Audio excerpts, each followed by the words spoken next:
আমি ডাক্তারের রূপ নিয়ে আপাকে জিজ্ঞেস করলাম, তোমার কোথায় ব্যথা? আপা বলল, আমার কোমরে মাথায় ব্যথা। আমি আপাকে বললাম, আপা তোমার সকল ব্যথা ভালো হয়ে যাবে যদি তুমি আমার কথায় রাজি থাকো। আপা বলল, কি কথা? আমি বললাম, তোমার হাঁটুতে বা কোমরে একটা ঔষধ দিয়ে মালিশ করলে ভালো হয়ে যাবে, আর সেই মালিশটা আমার কাছে আছে। আপা বলল, আমি তো ব্যথামুক্ত হতে চাই। আমি আপাকে বললাম, তাহলে তুমি সোজা হয়ে শুয়ে পড়ো। তারপর আমি মালিশের নামে আপাকে সারারাত ধরে যা করেছিলাম তা শুনলে তোমাদের মাথা গরম হয়ে যাবে। তাহলে আসল ঘটনাটি বলি। আপাকে চাকরির জন্য পাশের জেলায় গিয়েছিলাম। পাশের জেলা বলতে যে আহামারি দূর তা কিন্তু নয়, বাসে 1 ঘন্টার রাস্তা। সেখান থেকে ভ্যানে আর 10 মিনিট।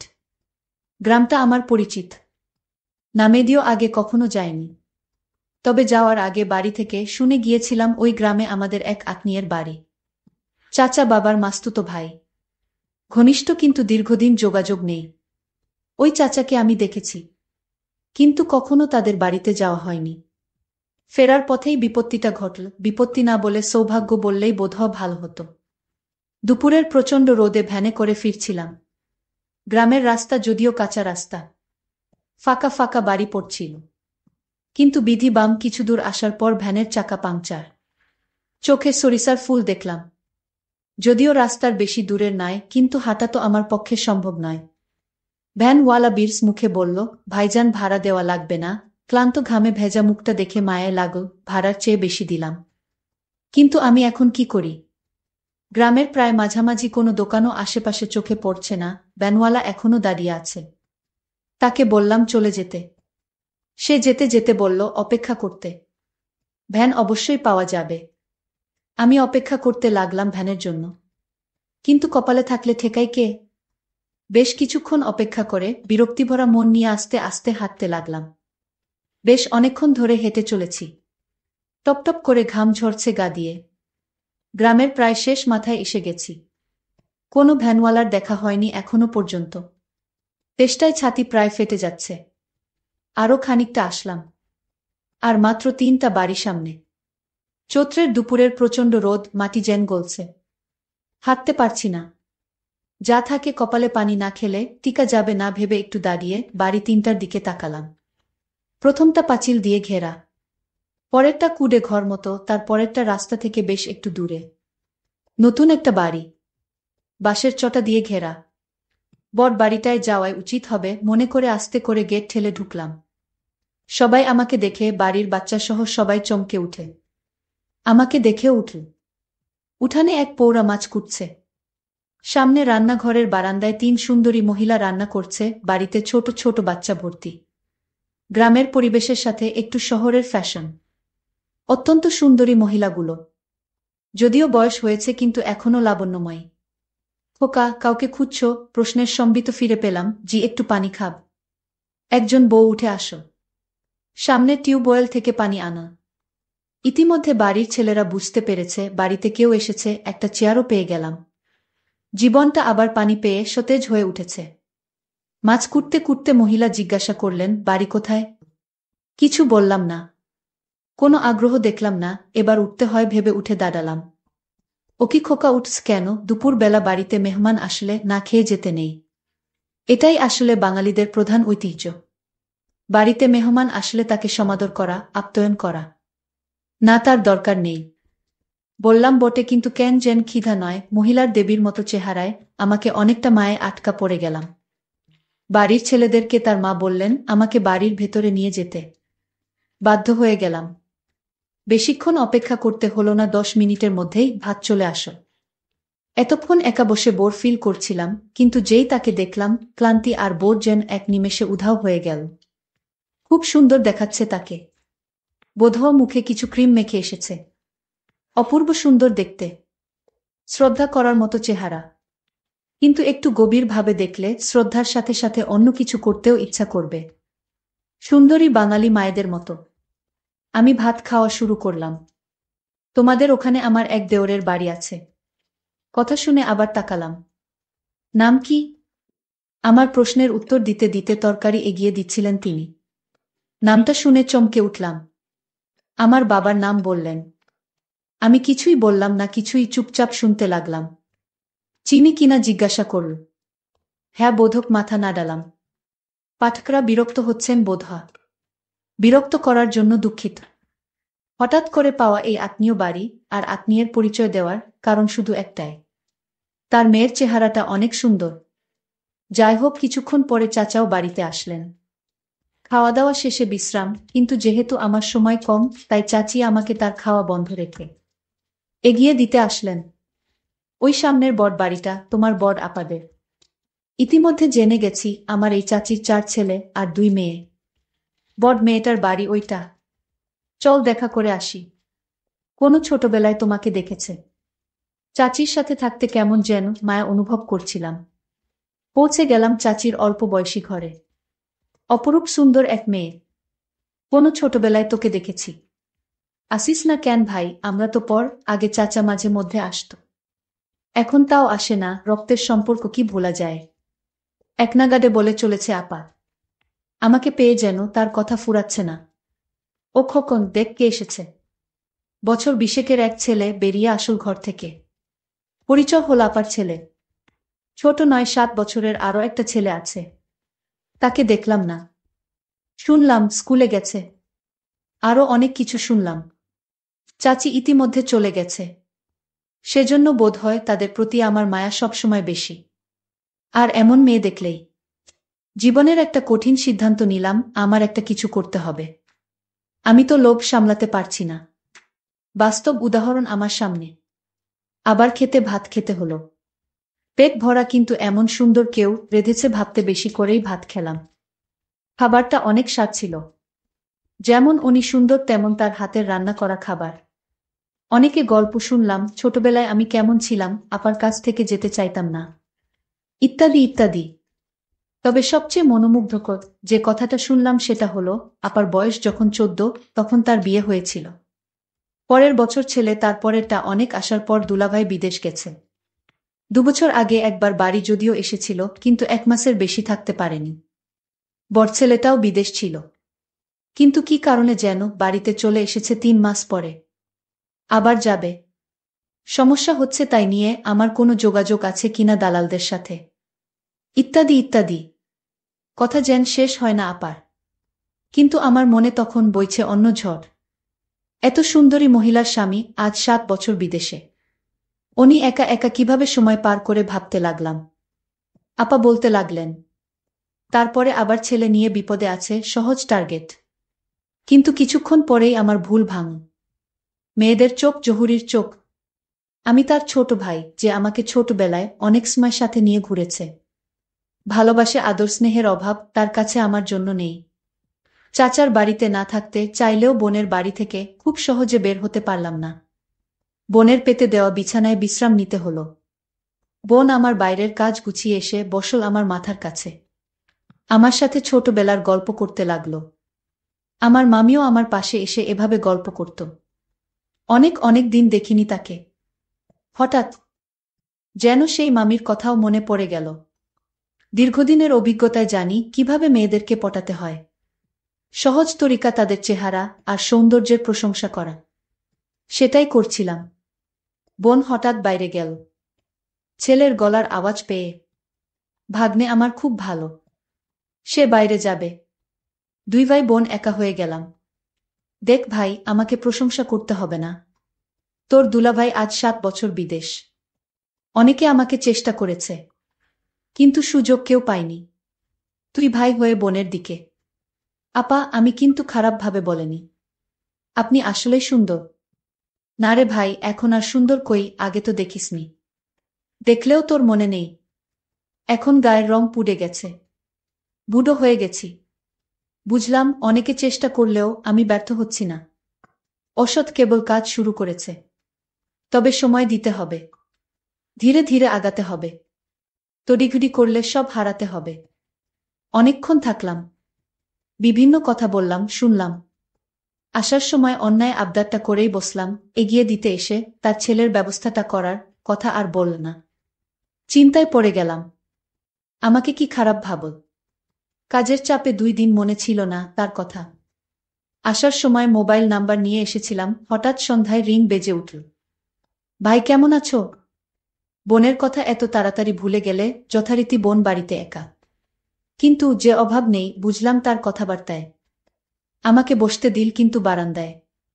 এমন জায়গায় কিছু করা যাবে না। কৌশল খুঁজতে লাগলাম। বেশ কিছুক্ষণ কথা হলো বড় ছেলে নিয়ে। তারপরে আসল কৌশল প্রয়োগ করতে গেলাম। অধিকাংশ মেয়েদের কিছু কমন রোগ থাকে। মাজায় ব্যথা, মাথা ঘোরা, চোখে ঝাপসা দেখা ইত্যাদি ইত্যাদি। ঘরে যাওয়ার সুযোগ পাচ্ছি না। আমি বারান্দায় চেয়ারে বসা, আর বোন দাঁড়িয়ে দাঁড়িয়ে আমার সাথে কথা বলছে। আপনার প্রেশার কেমন আপা? শরীরও তো খারাপ মনে হচ্ছে। আর বলো না ভাই, প্রেশার ঠিক আছে, কিন্তু মাঝে মধ্যে মাথা ঘোরে, বেশিক্ষণ দাঁড়িয়ে থাকতে পারি না। মাজায় ব্যথা হয়। আমি এখন চিন্তা করতে শুরু করলাম।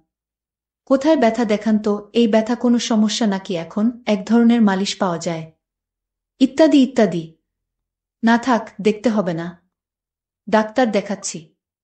আরে আপা, আপনি আমার কাছে লজ্জা করছেন। আপা রোগ কিন্তু পুষে রাখতে নেই। এমনি আপনার অল্প বয়সে বাচ্চা হয়েছে। এ সমস্ত উপসর্গে পরে কিন্তু বড় রোগ হয়ে যেতে পারে। আরও দুলাভাই বাড়িতে নেই, এখন যদি আপনার একটা বড় রোগ হয়ে যায় তাহলে আপনার কি হবে ভেবে দেখেছেন আপা? ঘরে চলেন দেখি কোথায় সমস্যা। পুরন অভিজ্ঞতায় জানি এ সময় তাড়াহুড়া করতে যেমন নেই, তেমনি আয়ত্তের বাইরে যেতে ও দেওয়া যাবে না। তাহলে সব শেষ হয়ে যাবে। আপার আগে আমি ঘরে প্রবেশ করলাম, জানালা এখন অবধি বন্ধ।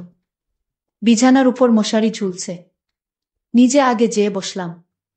আপাও আসল, কিন্তু দূরে টেবিলের কাছে দাঁড়াল।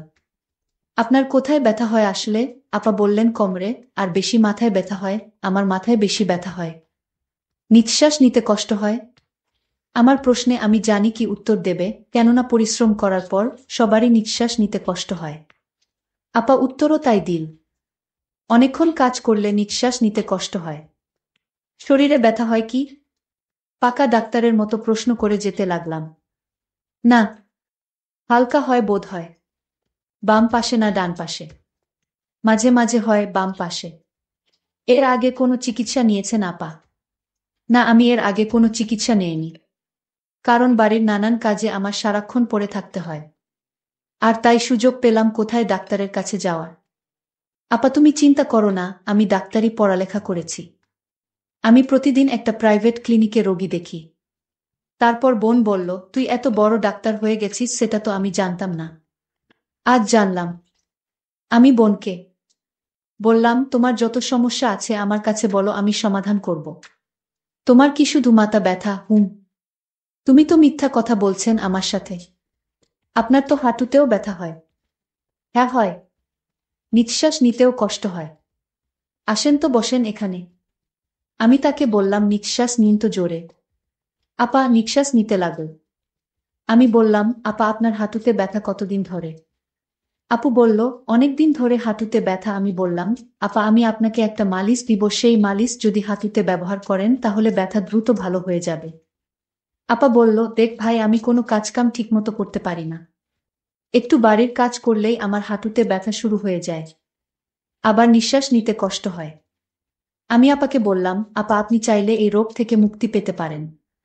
আমি বললাম, কিভাবে ভাই? আপা আপনি শুধু আমি যা বলবো তাই করবেন, তাহলেই আপনার শরীর থেকে সমস্ত ব্যথা সরে যাবে। আপনি আগের মতো ভালো করে ঘরের সমস্ত কাজ করতে পারবেন। আর আপনার নিঃশ্বাস নিতে কষ্ট হবে না। আমি ভাইয়ের কথা শুনে অনেকটা সাহস পেলাম। আমার পাশে এত বড় ডাক্তার থাকতে আমি তাকে কি হাতছাড়া করতে পারি? আমি বললাম, ভাই আমার এখন কি করতে হবে সেটা বল।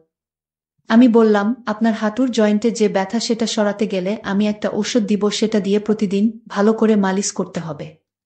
তাহলেই ব্যথা সরে যাবে। আমি বললাম, তাহলে ভাই দাও সেই ওষুধ, আমি মালিশ করে নিব। ভাই বলল, তুমি নিজে নিজে তা পারবে না। আমি একদিন দেখিয়ে দিব, তারপর অন্য কাউকে দিয়ে মালিশটা করালেই ব্যথা কমে যাবে। ঠিক আছে ভাই, তাহলে তুমি ওষুধটা দিয়ে মালিশ করে দেখিয়ে দাও। আমি পরে বুঝে নিব। আমি মনে মনে ভাবলাম, আপা এইমাত্র লাইনে আসছে। আসলে আপার সত্যি সত্যি হাঁটুতে ব্যথা ছিল। আমি বললাম, আপু আজ তোমার বাড়িতে রাতে কে কে থাকবে? আপা বলল, কে আর থাকবে, আমি আমার ছেলে, আর কেউ তো নাই। আমি বললাম, তাহলে আপা আপনি আজ একা রুমে ঘুমাবেন? আপা বলল, কেন? আমি বললাম, আপনার জন্য আমি মালিশ নিয়ে আসবো তাই। ও তাই, ঠিক আছে, আমি তোমার জন্য অপেক্ষা করছি। আমি আপাকে বললাম, আপা আমি ফার্মেসি থেকে আপনার জন্য মালিশটা কিনে নিয়ে আসছি। আপা বলল, তুমি আমার জন্য এত কিছু করছো। আমি বললাম, ভাই তার বোনের জন্য এইটুকু করতে পারবে না। আমি মনে মনে চিন্তা করতে লাগলাম। এতদিনের স্বপ্ন আজ আমার পূরণ হতে চলেছে। আমি বাজার থেকে আপার বাসায় আসলাম। আপা বলল, তোমার জন্য আজ ভালো কিছু রান্না করেছি। আসো খেয়ে নাও। তারপর রাতের খাবার খেয়ে আমি বললাম, আপা তুমি এবার রুমে যাও, আমি আসছি। আপা তার রুমে গেল। আমি তার রুমে গিয়ে দরজা বন্ধ করে দিলাম। তারপর আপাকে বললাম, আপা আমি এবার তোমার চিকিৎসা শুরু করতে পারি। আপা বলল, না আমি তোমার লক্ষণ বুঝতে পেরেছি। আমি এইমাত্র চাচা আমার কাছে ফোন দিছিল। আমি চাচাকে বললাম, তোমার ছেলে নাকি ডাক্তার হয়ে গেছে। চাচা বলল, আরে কি বলো, ও তো মেট্রিক পাশ করেনি। তাহলে ও কি করে ডাক্তার হবে? ওর এসব ভণ্ডামি ছাড়া আর কিছুই নয়, ওর কথা তুমি বিশ্বাস করো না। আমি বললাম, আপা আসলে আমি। চুপ, তুই আর একটা কথাও বলবি না। তোর মতো মিথ্যাবাদীকে আমি কিছুইতে পছন্দ করি না। তুই এখন বের হয়ে যা। আমি তোকে অনেক বিশ্বাস করেছি, আর সেই বিশ্বাসের সুযোগ নিয়ে তুই আমার সাথে। ভাবতেই পারছি না।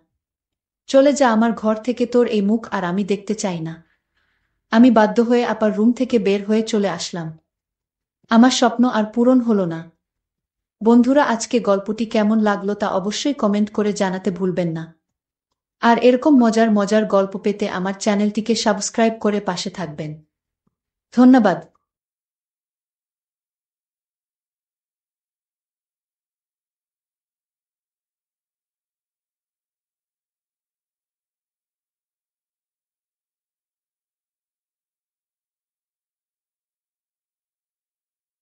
সেদিন প্রচণ্ড ঠান্ডা পড়েছিল। বাইরে ছিল হাট কাঁপানো ঠান্ডা আর প্রবল বাতাস। আমার ঘরের জানালা ঠিকমতো বন্ধ হচ্ছিল না, তাই আমার ভাগ্নে এসে বলল, মামি, আমি আজ আপনার ঘরে থাকতে চাই। তার কথা শুনে আমি তাকে আমার বিছানার এক পাশে জায়গা করে দিলাম। রাত গভীর হতে তাপমাত্রা আরও কমতে শুরু করল। হঠাৎ সে বলল, মামি, ঠান্ডায় আর টিকতে পারছি না, আমি আপনার পাশে শোব। আমি কিছু না ভেবে তাকে পাশে জায়গা দিলাম। তারপর মাঝরাতে হঠাৎ সে আমাকে, আমি অর্পিতা। আমি দেখতে অনেক সুন্দর ছিলাম। গায়ের রং ছিল একদমই ফর্সা। নিজের শরীরের অনেক যত্ন নিতাম, তাই আমার তেমন বয়স বোঝা যায় না। আমি সব সময় হালকা পোশাক বা ছোট আকারের পোশাক পরতে অনেক ভালোবাসতাম, যা আমাকে আরও অনেক আকর্ষণীয় করে তুলত। সেদিন আমি শহরের একটি পার্কের পাশে গিয়েছিলাম। পার্কের পার্কিং এলাকায় অনেক ভিড় ছিল। আমি একটু এগিয়ে দেখি, আমার পুরনো বান্ধবী সেখানে দাঁড়িয়ে আছে, আর তার ছেলে পাশে বসে রয়েছে। তার চেহারা দেখে মনে হলো হয়তো সে কোনো দুর্ঘটনার শিকার হয়েছে। আমি তৎক্ষণাৎ তাকে গাড়িতে তুললাম এবং হাসপাতালে নিয়ে গেলাম। তার অবস্থা খুব গুরুতর ছিল। হাসপাতালে পৌঁছে তাকে ভর্তি করালাম। ফর্ম পূরণ করার পর যখন আমি তার ছেলের পাশে বসলাম, তখন সে আমার দিকে তাকিয়ে মৃদু হেসে বলল, আপনি আমাদের জন্য যেন একজন দেবদূত হয়ে এসেছেন। ধন্যবাদ। ছেলেটির বয়স 15 হবে, সে হয়তো তখনও আমাকে চিনতে পারেনি। আমি তাকে বললাম, আমি তোমার মায়ের পুরনো বন্ধু। আমার এই কথা শুনে সে একটু স্বস্তি পেল। এরপর আমি তাদের পাশে থেকে যতটা সম্ভব সাহায্য করার চেষ্টা করলাম। সেদিনের সেই মুহূর্ত আমার জীবনে খুবই স্মরণীয় হয়ে থাকবে। এটা আমাকে আরও একবার মনে করিয়ে দিয়েছে জীবন কতটা অনিশ্চিত, আর সাহায্যের হাত বাড়িয়ে দেওয়া কতটা জরুরি। আমার নাম ঈশান। আমি সেদিন তোমার সঙ্গেই দেখা করতে যাচ্ছিলাম, কিন্তু পথে একটি মর্মান্তিক ঘটনা ঘটে গেল। আমার বান্ধবীর ছেলে বলল, হাসপাতালে পৌঁছে যখন তোমার মায়ের খবর জানতে চাইলাম, তখন তুমি ভয় আর অশ্রুতে ভেঙে পড়েছিলে। আমাকে জড়িয়ে ধরে তুমি কাপা গলায় বলেছিলে, মামি, মা তো ঠিক হয়ে যাবেন, তাই না? ডাক্তাররা তোমাকে ভেতরে নিয়ে গেল কেন? মায়ের কিছু হবে না তো? তার এই প্রশ্নগুলো যেন আমার হৃদয়কে বিদ্ধ করছিল। আমি তার মাথায় হাত রেখে বললাম, চিন্তা করো না। আমরা সবাই তোমার মায়ের পাশে আছি। কিছুই হবে না। আমার কথা শুনে সে একটু শান্ত হল। কিছুক্ষণ পর ডাক্তার বাইরে এলেন এবং আমাকে একান্তে তার কেবিনে ডেকে নিলেন। আমি আশঙ্কার সাথে তার কথা শুনছিলাম। ডাক্তার জানালেন তার মায়ের মাথায় আঘাত লেগেছে, আর সেই আঘাতের কারণে তিনি কোমায় চলে গেছেন। তার কথা শুনে আমি স্তব্ধ হয়ে গিয়েছিলাম। ডাক্তার আমাকে জানালেন যে আমার বন্ধু বৈশালীকে পুরোপুরি সুস্থ হতে সময় লাগবে, কয়েকদিন, কয়েক মাস, বা এমনকি কয়েক বছরও। তার অবস্থার গুরুত্ব বিবেচনা করে তাকে আইসিইউতে রাখা হয়েছে। ডাক্তারদের কথা শোনার পর আমি বাইরে এসে বৈশালীর ছেলের সঙ্গে কথা বললাম। তাকে বললাম, ডাক্তার বলেছেন তোমার মায়ের চিকিৎসা চলবে, আর তাকে কিছুদিন হাসপাতালে থাকতে হবে। আমার কথা শুনে সে উদ্বিগ্ন হয়ে বলল, তাহলে আমি কোথায় থাকব? মা যদি এখানে থাকেন, আমি একা কিভাবে থাকব? আমি তাকে আশ্বস্ত করে বললাম, তুমি চিন্তা করো না। যতদিন তোমার মা সুস্থ না হন, তুমি আমার সঙ্গেই থাকবে। তোমার মায়ের জন্য হাসপাতালের সমস্ত দায়িত্ব আমি নেব, কারণ সে আমার খুব কাছের একজন বন্ধু। এরপর আমি জানতে চাইলাম, তোমার বাবার কথা কি ভাবছ? তিনি কোথায় আছেন? সে মাথা নিচু করে বলল, মায়ের সঙ্গে বাবার ঝগড়া হয়েছিল। তারপরে মা রাগ করে আমাকে নিয়ে এখানে চলে এসেছিলেন। আমি বাবার কাছে ফিরে যেতে পারব না, কারণ তার কাজ বাইরে, আর তিনি এখন কোনো গ্রামে আছেন তাও জানি না। এমনকি আমি নিজেও তার সঙ্গে দূরত্ব বজায় রেখেছি। হয়তো তিনি আমার উপর রাগ করেছেন। আমি তাকে বললাম, তুমি এসব নিয়ে চিন্তা করো না। যতদিন তোমার মা সুস্থ না হন, তুমি আমার সঙ্গেই থাকবে। আমরা একসঙ্গে সবকিছু সামলাব। তারপর আমরা দুজনেই হাসপাতালের পরিবেশে থাকতে পারছিলাম না। তাই আমি একজন নার্সের সঙ্গে কথা বললাম এবং তার সাহায্য চাইলাম যাতে বৈশালীর চিকিৎসার প্রক্রিয়া সঠিকভাবে এগিয়ে যায়। বৈশালীর চিকিৎসার দায়িত্ব নেওয়ার পর বুঝতে পারলাম, হাসপাতালে দীর্ঘ সময় থাকা আমার পক্ষে সম্ভব নয়, কারণ আমার কাজের দায়িত্বও ছিল। তাই আমি তার ছেলে ঈশানকে আমার বাড়িতে নিয়ে এলাম। বাড়ি আসার পথে তার জন্য কিছু প্রয়োজনীয় পোশাক কিনে দিলাম, কারণ তার কাছে তেমন কিছুই ছিল না। সেদিন ঈশান খুবই মনমরা ছিল। রাতে আমি অনেকবার তার রুমের সামনে গিয়ে দেখেছি সে কেমন আছে। জানতাম সময়ের সঙ্গে সঙ্গে সে স্বাভাবিক হয়ে উঠবে। পরের কয়েকদিন আমি তাকে হাসপাতালে নিয়ে গিয়ে তার মায়ের সঙ্গে দেখা করিয়েছিলাম। এছাড়া বৈশালীর দেখভালের জন্য আমি হাসপাতালে নার্সদের সঙ্গে কথা বললাম এবং তাদের সাহায্যের জন্য অর্থ প্রদান করলাম। কারণ প্রতিদিন সেখানে যাওয়া আমার পক্ষে সম্ভব ছিল না। ধীরে ধীরে ঈশান আমার বাড়ির পরিবেশে মানিয়ে নিতে শুরু করল। তবে বাড়িতে দীর্ঘ সময় কাটাতে গিয়ে সে একটু একঘেয়েমিতে পড়ে যাচ্ছিল। আমি তাকে বললাম, ঈশান, পরের বছর তোমার কলেজ শুরু হবে। তোমার শরীরও ভালো আছে। তুমি যদি চাও, তাহলে জিমে ভর্তি হতে পার। আমার পরিচিত একটি ভালো জিম আছে, সেখানে তোমার ভর্তি করিয়ে দিতে পারি। এছাড়া তুমি ডান্স ক্লাস বা মিউজিক ক্লাসেও যোগ দিতে পারো। এতে তোমার সময় ভালো কাটবে এবং একঘেয়েমি দূর হবে। প্রথমে সে দ্বিধা করলেও আমার উৎসাহে সে জিম এবং ক্লাসে যোগ দিল। ধীরে ধীরে সেখানে তার নতুন বন্ধুরা তৈরি হল এবং তার মন ভালো হতে লাগল। ঈশান এখন নিজের জন্য আরও যত্ন নেওয়া শুরু করল। জীবন নিয়ে তার দৃষ্টিভঙ্গি ধীরে ধীরে বদলে যাচ্ছিল। আমার মনে হল সে কেবল তার শৈশবের কঠিন সময়গুলো কাটিয়ে উঠছিল এবং তার সামনে একটি নতুন ভবিষ্যৎ অপেক্ষা করছিল। ঈশান ধীরে ধীরে আমার জীবনে একটি গুরুত্বপূর্ণ অংশ হয়ে উঠছিল। সে শুধু আমার কথা শুনে তা নয়, আমার প্রতিটি কাজেও সাহায্য করত। আমি দেখলাম জিমে যাওয়ার জন্য তার শরীরের সঠিক যত্ন নেওয়া খুবই জরুরি। তাই আমি প্রতিদিন তার জন্য পুষ্টিকর খাবারের ব্যবস্থা করতাম। এক রাতে আমি ঈশানের ঘরে দুধ নিয়ে যাচ্ছিলাম। হঠাৎ দরজার সামনে আমার পা পিছলে গেল এবং আমি মেঝেতে পড়ে গেলাম। ঈশান দ্রুত ছুটে এলো। সে আমাকে সাহায্য করে দাঁড় করালো এবং নিজের ঘরে নিয়ে গিয়ে আমাকে বিছানায় শুইয়ে দিল। তার এই সাহসিকতা এবং যত্নশীলতা দেখে আমি অবাক হয়ে গিয়েছিলাম। সে আমার হাত থেকে পড়ে যাওয়া দুধ পরিষ্কার করল এবং তারপর খুব যত্ন সহকারে আমার পায়ে মালিশ করতে শুরু করল। আমি তার দিকে তাকিয়েছিলাম। একটা 15 বছরের ছেলের মধ্যে এতটা পরিপক্কতা আমি কখনো ভাবিনি। আমার বয়স তখন 32। জীবনে এমন একজন মানুষ আগে কখনো দেখিনি যে এতটা যত্নশীল আর দায়িত্বশীল। ঈশান তার বয়সের তুলনায় অনেক বেশি পরিণত ছিল। তার কাজ করার ধরন, তার দায়িত্ববোধ সবকিছুতেই একটা বিশেষত্ব ছিল। পায়ে মালিশ করার সময় আমি মৃদু হেসে বললাম, ঈশান, আমি তো তোকে সবসময় ছোট মনে করতাম। কিন্তু আজ তুই প্রমাণ করলি যে তুই কতটা দায়িত্ববান। তোর এই পরিণত আচরণ আমাকে সত্যিই অবাক করেছে। সেদিন আমি প্রথম বুঝলাম, মানুষের বয়স নয়, তার মন এবং কাজ করার দক্ষতাই তাকে আলাদা করে তোলে। ঈশানের এই যত্নশীলতা আমার জীবনে নতুন এক সম্পর্কের ভিত্তি তৈরি করল, যা শুধুই বিশ্বাস এবং পারস্পরিক সম্মানের উপর দাঁড়িয়েছিল। ঈশান ধীরে ধীরে তার জীবনকে নতুন পথে নিয়ে যাচ্ছিল। তার জিমে যাওয়া এবং নিয়মিত পুষ্টিকর খাবার গ্রহণের ফলে সে শরীরে শক্তি এবং মনে আত্মবিশ্বাস অর্জন করছিল। একদিন মজা করে আমি তাকে বললাম, ঈশান, এত শক্তি তোর কোথা থেকে আসে? তুই কি খাস যে এত তাড়াতাড়ি এত শক্তিশালী হয়ে গেছিস? সে হেসে বলল, মামি, আমি এখন আর ছোট নেই। আমি বড় হয়ে গেছি। তুমি আমাকে এবং আমার মাকে যেভাবে সাহায্য করেছেন তার জন্য আমি তোমার কাছে চিরকৃতজ্ঞ। আমি এখন তোমার জন্য কিছু করতে চাই। তার এই কথাগুলো আমাকে স্পর্শ করল। ঈশান তার কৃতজ্ঞতা প্রকাশ করার পাশাপাশি আমাকে সম্মানও জানাচ্ছিল। এরপর সে আমাকে বলল, মামি, যদি তোমার কোনো আপত্তি না থাকে, আমি রাতে তোমার ঘরে থাকতে পারি? যদি তোমার কোনো সাহায্যের প্রয়োজন হয়, আমি পাশে থাকব। ঈশান সত্যিই খুব যত্নশীল এবং সাহায্যপ্রবণ ছেলে। আমি তার প্রস্তাবে সম্মতি দিলাম। বাড়িতে আমি একাই থাকতাম, তাই আরামের জন্য হালকা পোশাক পরার অভ্যাস ছিল। ঈশান বাড়িতে থাকার সময়ও আমি আমার স্বাভাবিক অভ্যাসে কোনো পরিবর্তন আনিনি। রাতে ঈশান মৃদু স্বরে বলল, মামি, আমাদের জিম ক্লাসে অনেক মেয়ে আসে যারা স্টাইলিশ পোশাক পরে, কিন্তু আমি কখনো তাদের নিয়ে তেমন কিছু ভাবিনি, কারণ তারা তোমার থেকে তুলনামূলকভাবে কম সুন্দর মনে হয়।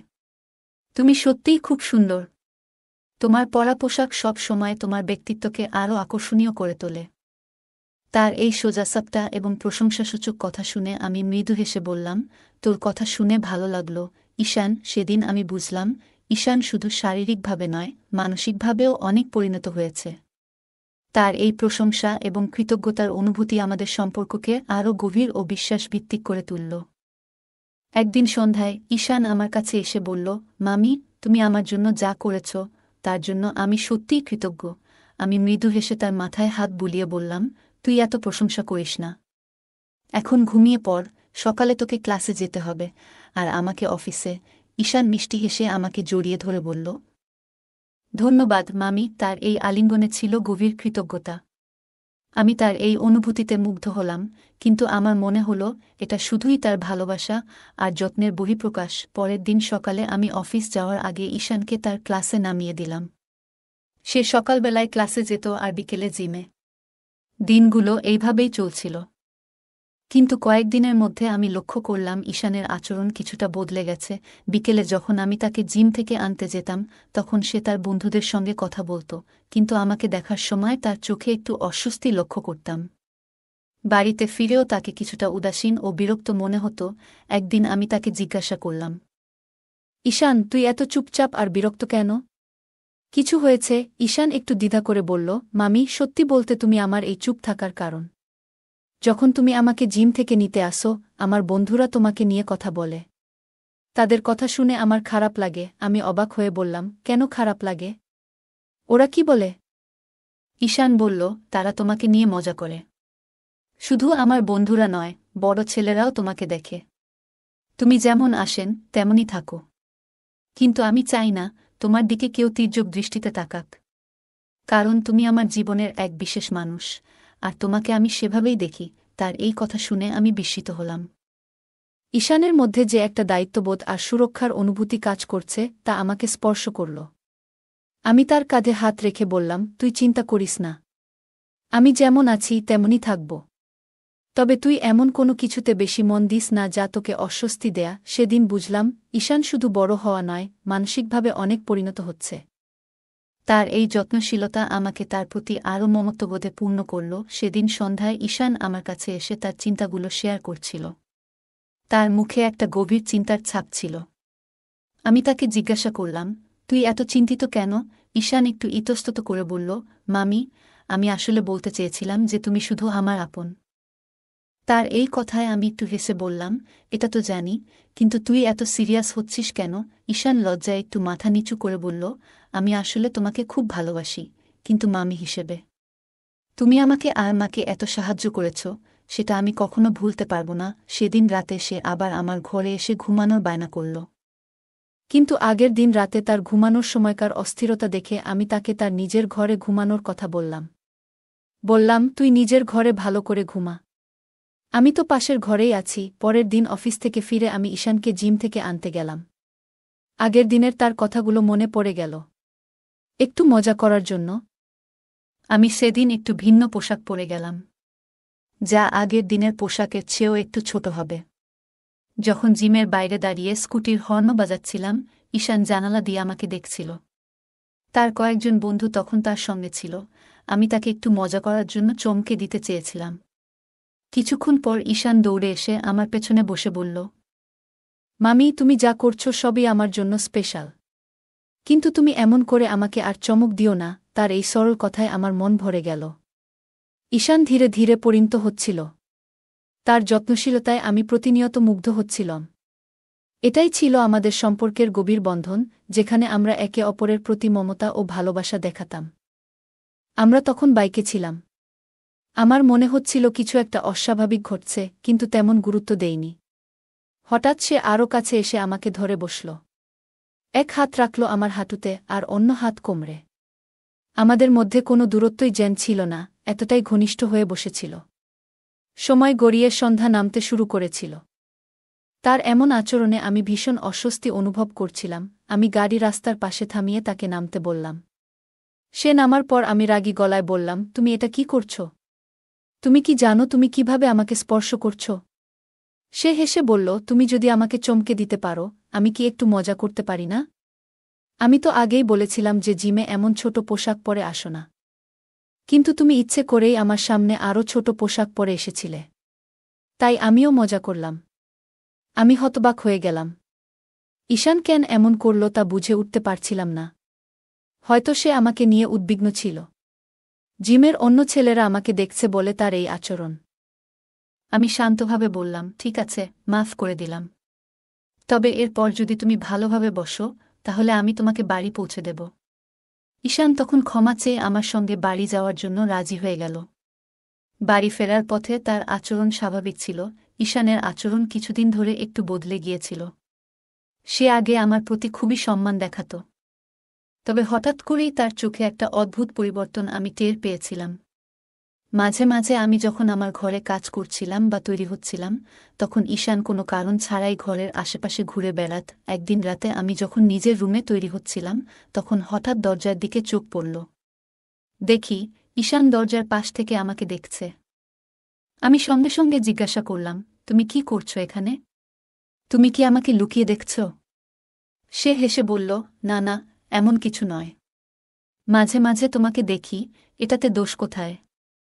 এরপর সে বলল, আমি ছোটবেলায় দেখতাম বাবা যখন মায়ের কাছে আসতেন, তখন তাকে ভালোবাসার স্পর্শ দিয়ে চমকে দিতেন।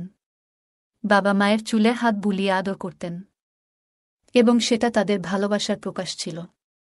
এইসব বলতে বলতে ঈশান আচমকা আমার কাছে এগিয়ে এলো এবং আমার হাত ধরে বলল, তোমার চুল খুব সুন্দর। বাবা মায়ের মতো সম্পর্ক সবাই চায়, তাই না? তার চোখে যেন কিছু অদ্ভুত ভাব ফুটে উঠছিল। আমি চুপচাপ দাঁড়িয়েছিলাম এবং তাকে বললাম, তোমার মাথায় ঠিক কি চলছে? এসব কথা এখনই বন্ধ করো। আমি একটু কড়া সুরে বলার পর ঈশান লজ্জিত মুখে সরে গেল এবং বলল, মাফ করো। আমি হয়তো ভুল করেছি। ঈশান আমার হাত ধরে বলল, মামি, তুমি জানো, মা বাবার ভালোবাসা দেখে বড় হয়েছি।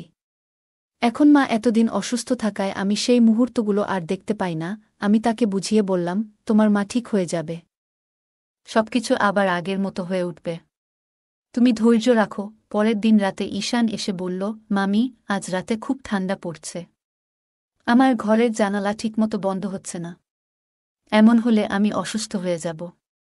আজ রাতে তোমার রুমে থাকতে দাও না। আমি তাকে বললাম, তোমার ঘরের জানালাটা দেখে ঠিক করে দিই, কিন্তু সে আমাকে দেখতেও দিল না। সে জোর করে বলল, আমি তোমার রুমেই ঘুমাবো। ঠান্ডায় কাঁপতে কাঁপতে সে আমার পাশে এসে শুয়ে পড়ল।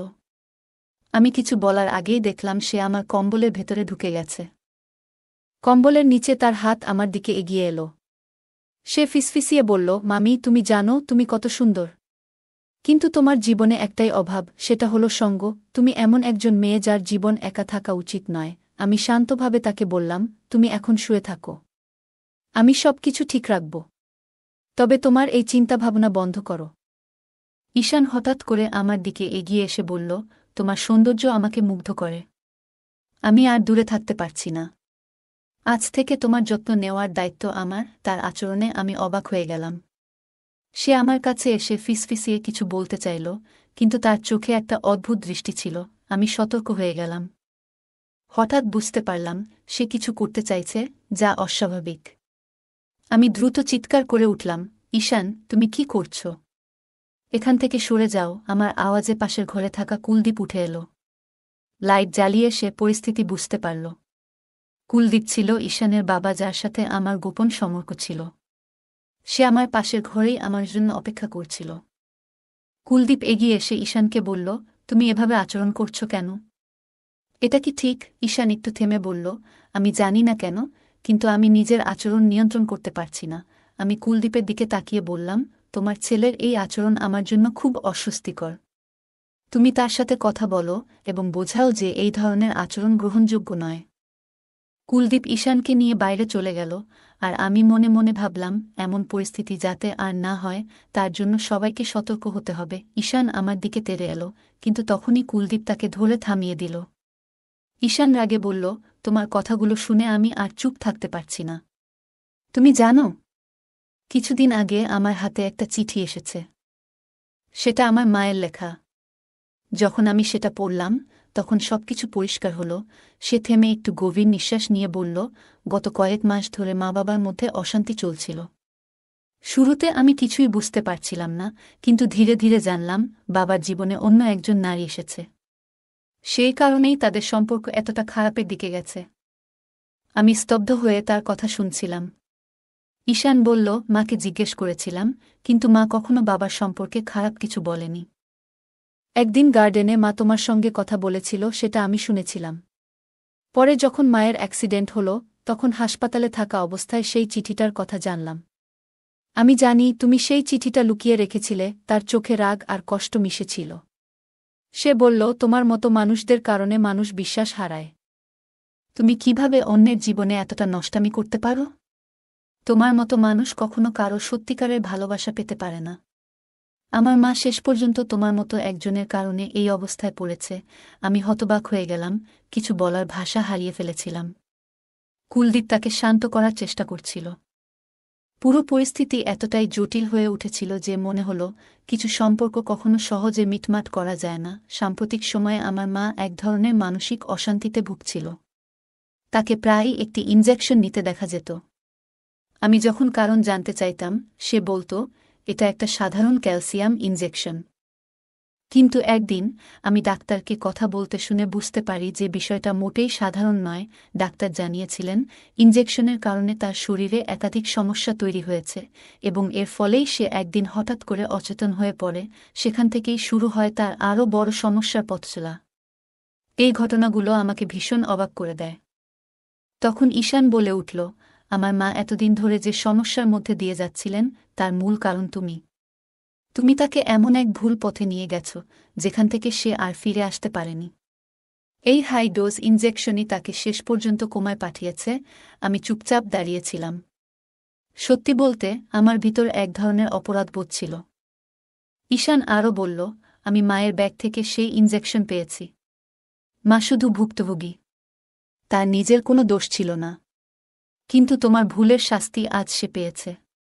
এখন সময় এসেছে তুমি নিজেও সেই শাস্তি পাও। তার এই কথাগুলো আমাকে স্তব্ধ করে দিল। আমি বুঝতে পারছিলাম না কি বলবো। আমার মুখ থেকে শব্দ বের হচ্ছিল না। সত্যি বলতে আমিও অনেক বড় ভুল করেছি। তবে এই ভুলের জন্য আমি একা দায়ী নই। কুলদীপও সমানভাবে জড়িত। আমি কুলদীপের প্রতি পাগলের মতো আসক্ত ছিলাম। যদিও জানতাম সে বিবাহিত, তবুও তাকে ছেড়ে যেতে পারিনি। আমাদের সম্পর্কের জটিলতা বাড়তেই থাকে। একসময় আমি ঈশানকে তার মায়ের অভাব পূরণের প্রতিশ্রুতি দিয়েছিলাম এবং কুলদীপও তার স্ত্রী থেকে দূরে থাকার সিদ্ধান্ত নিয়েছিল, কিন্তু বিধাতা যেন আমাদের জীবনে অন্য কিছু লিখেছিলেন।